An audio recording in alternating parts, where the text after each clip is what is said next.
Picture this: a man lying in a hospital bed, machines beeping around him, his breathing shallow. His wife walks in, but she's not crying. She's smiling. And right behind her is his best friend. Their fingers brush against each other as they stand over him. They think he's unconscious. They think he can't hear them. But he can. Every single word, every laugh, every plan they're making for his money, for his life, for the future they're building without him. Because here's the truth: he's not dying. He's just pretending. And what he's about to discover will change everything. This is the story of Marcus Reynolds, a self-made billionaire who built an empire from nothing. A man who trusted two people more than anyone else in the world: his wife, Natalie, and his childhood best friend, Derek. For years, they were his inner circle, his family, the people he would have died for. But somewhere along the way, something shifted. The late-night phone calls that ended abruptly when he walked into the room. The glances exchanged across the dinner table that lingered a little too long. The sudden interest in his health, his finances, his future plans. Marcus felt it in his gut before his mind could catch up.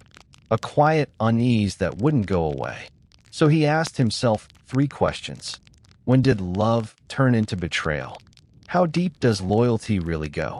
And what happens when the people you'd give everything for are the same ones planning to take it all? Before we dive deeper, let us know in the comments where you're watching from. We'd love to hear from you.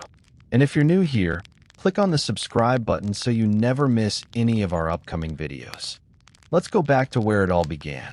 Marcus Reynolds wasn't born into wealth.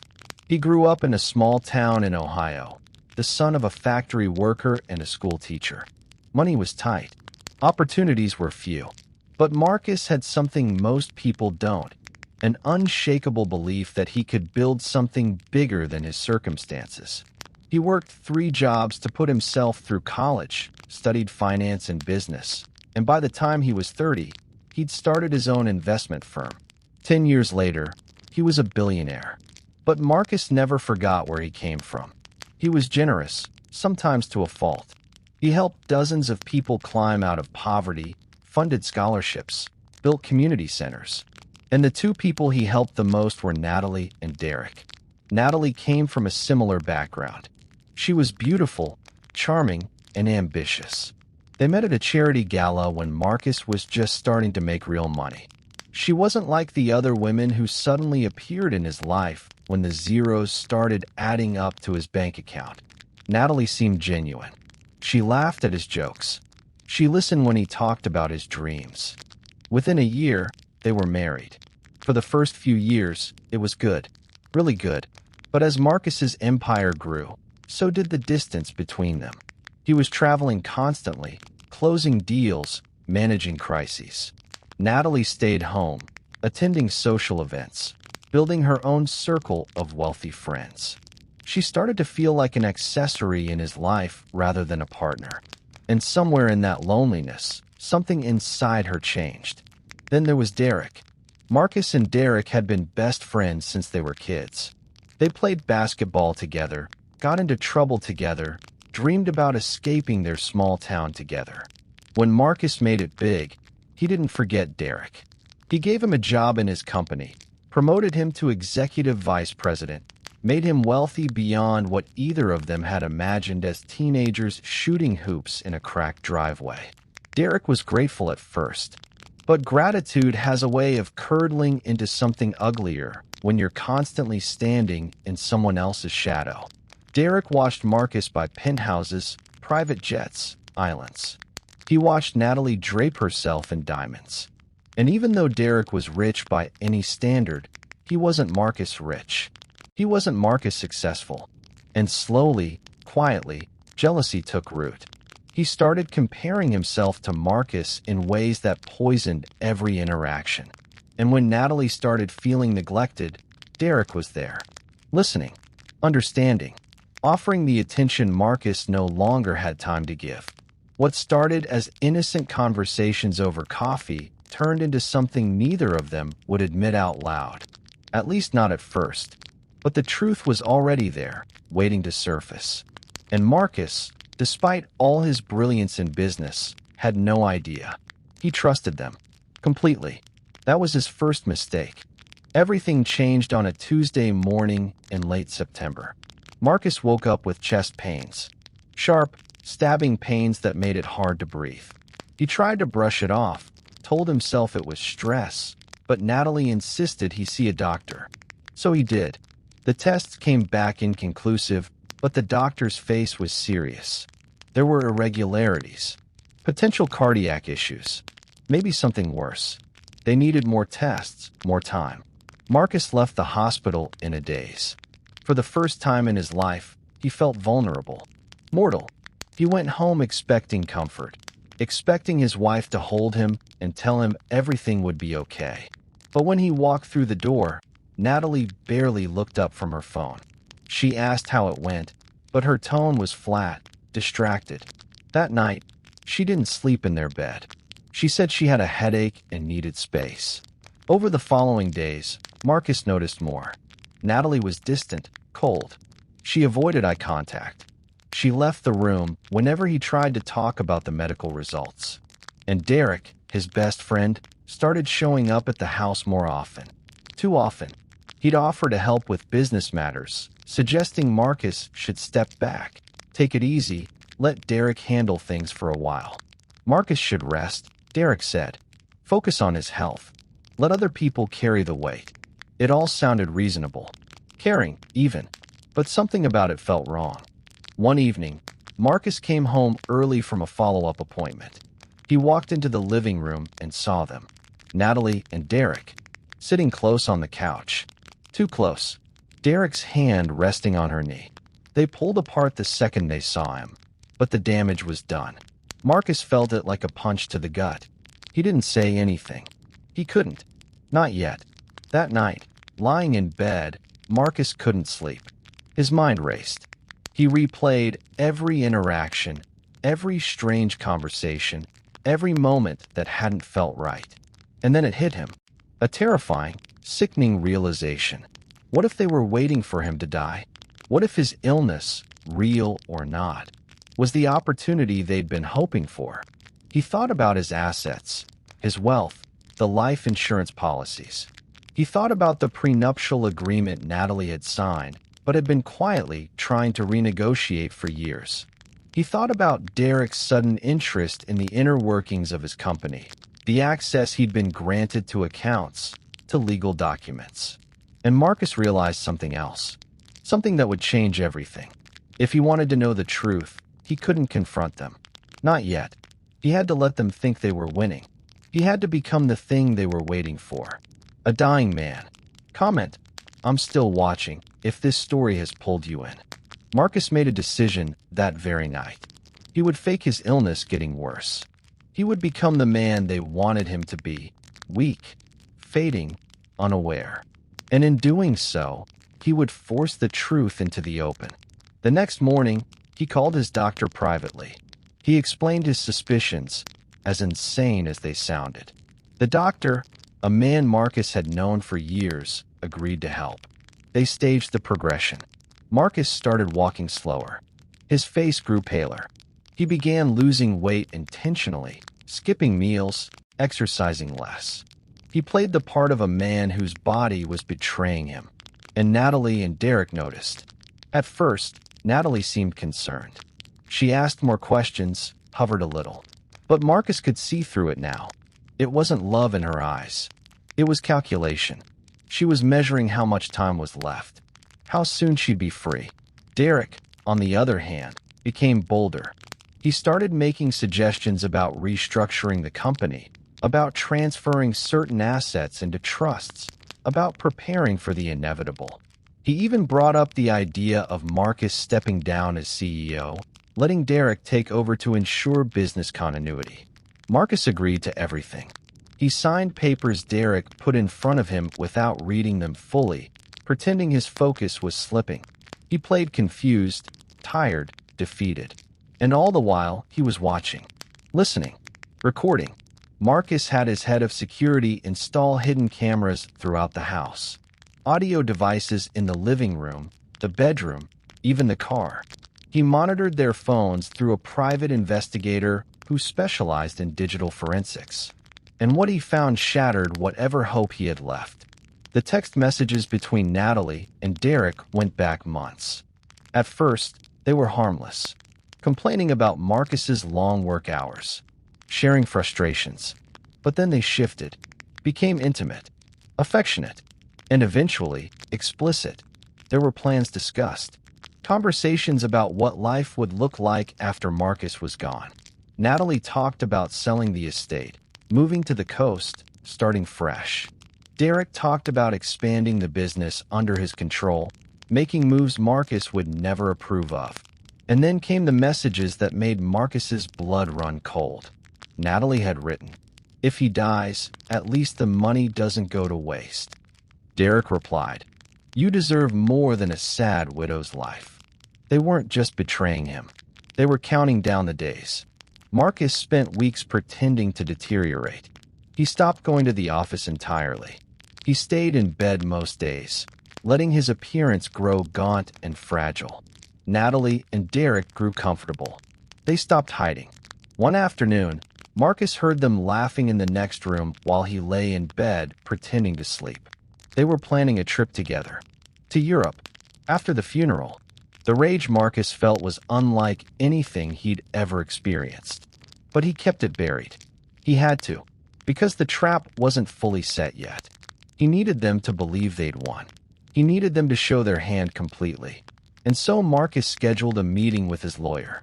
He told Natalie and Derek it was to finalize his will, to make sure everything was in order. They both insisted on being there. Of course they did. The reading was set for the following week. A private dinner at the estate afterward. A chance to say goodbye, Marcus told them. They agreed, faces somber, voices gentle. But Marcus could see the relief in their eyes. They thought it was almost over. The night of the dinner arrived. The dining room was dimly lit, candles flickering on the long table. Natalie wore black, as if already in mourning. Derek sat across from her, his expression carefully neutral. Marcus sat at the head of the table, looking thin and exhausted, his hands trembling slightly as he reached for his glass. They talked in low voices, offering words of comfort, telling Marcus how much he meant to them, how they'd honor his legacy. It was almost convincing. Almost. And then Marcus set down his glass. He straightened in his chair. His hands stopped trembling. His eyes, which had been dull and unfocused for weeks, sharpened. He looked directly at Natalie, then at Derek, and he smiled. Not a warm smile, a knowing one. The room went silent. Natalie's face drained of color. Derek froze mid-sentence. Marcus leaned back in his chair and said, very calmly, "I'm not dying." The words hung in the air like a grenade with the pin pulled. Natalie's mouth opened, but no sound came out.